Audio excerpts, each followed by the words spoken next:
Spell it out because there's a little more. Devon, L as in Larry, E as in Edward, V as in Victor, E as in Edward, S as in Sam, Q as in Queen, U as in Umbrella, and E as in Edward.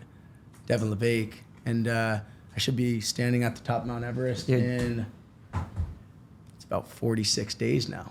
You're going to be documenting this. I'm going to be following you, watching this, man. I'll be at the summit, man. I'm going to be sending you high fives when you make it, brother. Yeah, thank you, man. Excited. Thanks for listening, everybody. Appreciate A new book is coming. The follow-up to Jab, Jab, Jab, Right Hook, originally called Jab, Jab, Jab, Left Hook, but I finally captured what I've been doing for the last 20 years as an entrepreneur, as a creator and influencer, as an operator of a marketing company that works with Fortune 5,000, 500 companies, and really the punchline of what I'm seeing in society, which is day trading attention, how to actually build brand and sales in the new social media world. I'm really proud of this book. It goes so detailed. It goes macro and micro, as I like to roll. And so if you've not picked up a copy yet, go to garyvee.com/DTA, which stands for Day Trading Attention. The updated version of the marketing manual for your marketing team. Definitely if you have a social media person that runs your stuff, you need to get a book for them. And definitely the marketers in Fortune 500 for your staff, and the entrepreneurs and creators and influencers who are trying to build something for themselves. So proud of it. Hope you enjoy it as much as I enjoyed putting it together. The manual that we are going to give to everybody when they join VaynerMedia to read, and hopefully the manual to the modern marketing world, and especially social media first world. Day Trading Attention out this May 2024.